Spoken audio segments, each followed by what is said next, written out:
Hi, guys, and welcome back to It's Not About Your Hair, where we talk all things hair, heart, and happiness. Hey, on episode 6, we're going to be talking about the stress of the holidays and those kooky cousins you just don't know what to do about. Stay tuned as we get into it.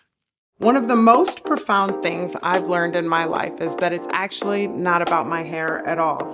I've spent a lifetime trying to cover up who I am. And as much as I love a good external transformation, and I do, I much more love a heart transformation. Join me as I share how I work to heal my heart, find happiness, and embrace our hair.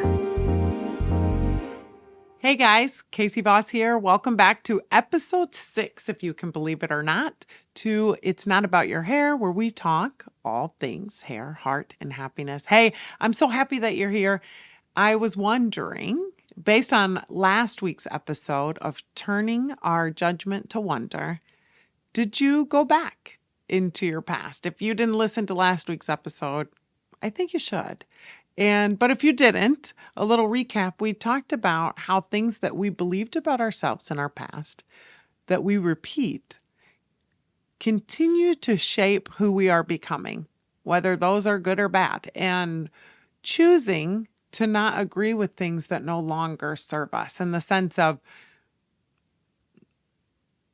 negative things that someone else has said to us that we have put on, or even things, you guys, that we just perceived, the younger version of ourselves in our homes, at school, things that we set and say about ourselves that stick, and that we have the power to choose something different. So we're moving into Christmas season. Well, we are here. Christmas is here. And this week, we're a week away from Christmas or less. And I wanted to just recognize that that can be really hard for a lot of people. And I wanted to share a quick story and tell you that Christmas can be so much more than whatever you've let it be in the past. When I was a kid, Christmas was my favorite holiday. So let me tell you a couple different ways we celebrated Christmas. When I was a kid, my dad was in the Navy, and we lived not close to my other family because my dad was stationed somewhere. And so just my little family, my mom, my dad, my brother, and I would spend Christmas together. And on Christmas Eve, we always got to open the one present that came in the mail from our cousin's gift exchange, which I always really looked forward to.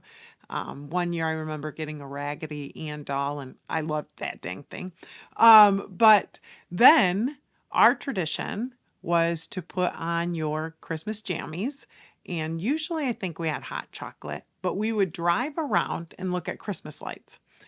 And somehow my dad always saw Rudolph's nose in the sky, which was always I always missed it, that dang thing. I missed it, but my dad was sure he saw it. My mom saw it. And then we would rush home to get into bed so that we didn't miss Santa coming to our house. It was a great little trick.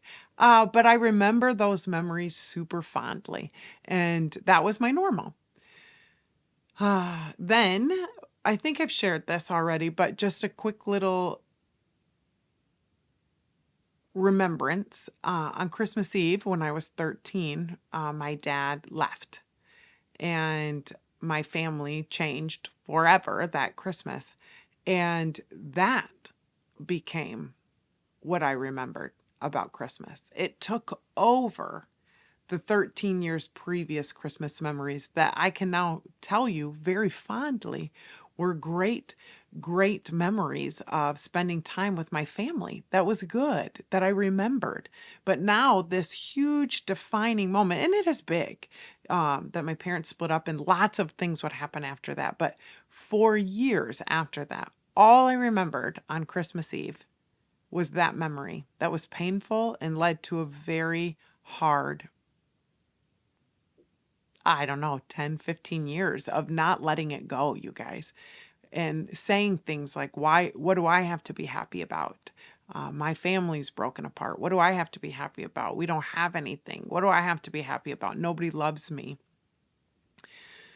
and really hating Christmas. And when I moved back to Michigan, my mom's whole family is here. My mom is one of 13. And something that my grandmother started years ago was a talent show on Christmas. So there wasn't a lot of money, I don't think, for gifts. And so my grandma would have the kids do a talent show. We would sing Christmas carols. If you played a musical instrument, you could bring your instrument. I mean, it was just so dang fun.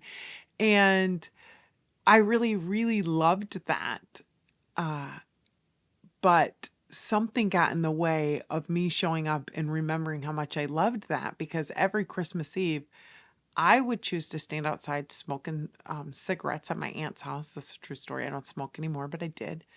While everybody was having fun inside, doing their talent show and doing all those things. And I would stand outside and look in the window of what I thought was other people's lives. And I would say, I don't have anything to be happy about because I don't have a family like that. Or I would look at my Uncle Dave, who I really loved, and my Aunt Cricket, and I would think, they're so lucky because they have a mom and a dad. Or my Aunt Steph, my Uncle Rick that hosted, I would say, well, they can be happy because their family's like this, but my family's like this, and I would sit and smoke and be crunchy and angry and compare what I had and what I had lost with what I chose to believe looking through the window of other people's lives to be better. Lean in with me, you guys. What I now realize is that even the perfect families, the ones that I think had it all figured out, that their kids looked perfect, that they loved Jesus, that mom and dad stayed together, even they have trouble. There isn't one family I've met, and I've met lots, that have it all figured out. And so this doesn't just mean about Christmas, but this is, again, another opportunity for us, you guys, to think about how we reflect on our past, how it shows up in our future, and what happens because we believe what we choose to believe. So I believed that I could not be happy. I was actually angry at everyone at my family function because I thought they had something I didn't have. And then as I became a Christian, you guys, and this is just my personal testimony of that, I found other things to be grateful for on Christmas. And I chose to believe that long before my family existed, the Savior of the world was born, and it was super cool. And this opportunity to be made new, to be born into a different family, to have new eyes to see, to have new opportunity, to choose gratitude and a grateful heart, and to be able to reflect on things outside of myself and my own circumstances, and to quit saying, I don't have a family like that, as I looked into the window of my family and say that was my family. So something was missing, and I did miss what used to be, but I wasn't embracing what was and all of the opportunities around me. And that Christmas, I decided I wasn't smoking and being crusty outside anymore. I was going in, and I was going to participate in the fun, and I was going to look for someone that I could love on. I was going to let others love on me, which was hard to do because I was crusty. But I was going to start melting a little bit and allow love from my family to come in. And now it's interesting how family dynamics change all the time. So my aunt who hosts our Christmas party, I still think it's so fun. If you're my client, you've heard this story before, but my aunt now has expanded what my grandma started. So we sing Christmas carols. The kids bring a musical instrument if they have one. And my aunt now also reads the story of Jesus's birth, and she has costumes for the young kids. So think there's 13 brothers and sisters. So there's tons of us. So there's wise men, and they wear the Burger King crowns, and there's always the star costume, and we have the angel, and she even has the backdrop of Bethlehem. I'm not kidding. This happens on Christmas Eve. And I think it's the funnest thing that any family could ever do. Last year, she drew names for the adults to have to come up and read the story from the Bible as the children acted out the characters from the Bible story. And I think it's so fun, but let's talk about perspective again, you guys. I have some family members who no longer come, for different reasons. I don't know if they don't come because they don't appreciate that, because they're not believers, or just because life happens and they have other families. And that happens a lot in families too, right? You get married and you have their family. But here's what's really amazing is that what I think is the world's funnest Christmas party, someone else in my same family, a cousin, an aunt, might not think it's fun at all, because from their lens, it isn't what Christmas is about. And so I just want to encourage you to maybe take in, let's talk about your lenses, because that's what we do every week, a new lens into Christmas this year, you guys. And maybe your way of doing things isn't the only way. And Christmas can be really hard for people because it's a financial stress. It brings in old memories. It can hold a lot of weight on expectation, wanting the perfect gift, wanting to give the perfect gift, and just the stress, eating, all of the things. And so how can we this year show up with a little bit more grace for ourselves and others? I have another example that could be helpful, I hope. I do not particularly like gift giving. It's very stressful for me. I like randomly finding a gift for someone and giving that to them that feels intentional and thoughtful. But I don't particularly like, and I'm not saying anything bad about my husband because he's so cute and so sweet. But moms, we usually do the Christmas shopping, don't we? I mean, it's just, I don't think I'm alone. I do lots of women's hair. It just tends to be what it is. We do the Christmas shopping. And so I'm out hustling and bustling with Christmas cheer, right? To get presents for everybody. And now that my kids are older, it's specific, you're shopping for your own mom, your in-laws. It just becomes a lot of pressure to find the right gift. And I don't super enjoy it. And so many years I've tried to get out of gift giving. Like, let's just not do it. Let's adopt a family. That feels purposeful to me. I would rather spend $1,000 and give to a family in need than to buy gifts for people who don't need gifts. And that was my perspective, you guys. And I used to get really frustrated. Like, why does everyone want to give these gifts? And it's so stressful. And then I realized that my mom, my cute mom, Mary, her love language, if you've never done the 5 love languages, you should. It's a great book, 5 love languages. My mom's love language is gifts. So by me asking them to not do traditional Christmas, I was ruining what brings her the greatest joy. Do you see this?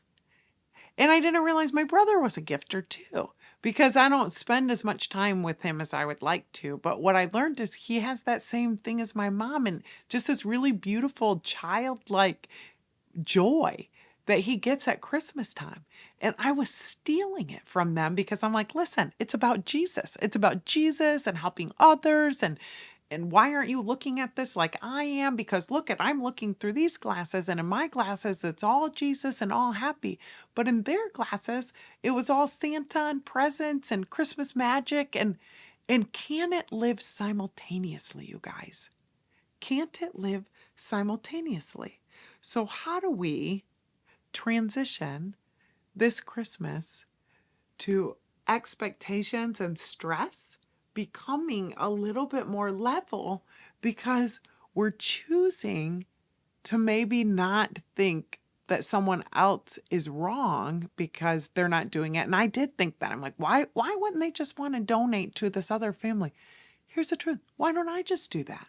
If that's something that I want to do, I can do that. I don't have to control everybody else and make them do what I want. And if giving gifts is really stressful to me, then I could just give a gift card or nothing, or write a handwritten note. Like, I don't have to worry about what the receiver is feeling. I have to worry that I'm not pushing my agenda on anyone else at this season. And as we talked about last week, turning our judgment to wonder. Instead of judging why someone wouldn't want to do what I want to do, why don't I wonder what God made them like, what he has for them? And now I really love allowing, my mom, I think, enjoys Christmas far more. My kids love gifting from my mom. And then I have my mother-in-law, who's just such a thoughtful giver. And I'm always like, oh, I can never do that. She always gives these really thoughtful gifts, But it is okay that it's hard for me and easy for others. It doesn't make me less of anything. And I think that is where the stress comes in, you guys, of this season is our past memories, our expectation, our comparison, and our feelings of whether or not we're worthy of the places that we're in. And so if you're struggling with a family member this season, maybe even it's your husband or your kids or your mom, wonder what it is that they might need or what are the gifts that they bring. And each of us brings something different to the table. And if it's hard or you're struggling with Christmas is always bad for you, because I want to give you the gift of hope. If you're not a believer, I don't know, I wish you would still stick around, but if you are a believer, then the greatest gift is the gift of freedom and the choice that we have that someone knows all of the icky stuff about us and chooses us anyways. And sometimes in our families of origin, that isn't the case. We shut people out who do things wrong, and maybe we get shut out of our families for doing things wrong, and we judge others, but there's someone who doesn't. And he came for us, and it's really awesome. And so that's it today, you guys. It is so important that we love others and that we love ourselves. And I wanted to give you a little bit of Christmas hope this year that maybe if you're worried about that weird kooky cousin that's always weird and kooky, maybe you could wonder what's going on with your kooky cousin. Or if you don't have a weird kooky cousin, guess what? It's you. And you're the weird kooky cousin. And so that's awesome too. Maybe you could wonder why you're like that. And so Merry Galtang Christmas, you guys. And I hope that we put on some new glasses today. I hope that if you don't know, if you're not feeling fine, that you know that you will be fine, that you're worthy of love, that you're super, super beautiful, and that your hair is all right. Okay, you guys, have a marvelous day, and thanks for tuning in. I guess this is where I ask you to subscribe to my channel, to follow me on social, and to listen wherever podcasts can be found. And join me every Tuesday at 2 as we unpack how to heal your hair, your heart, and your happiness.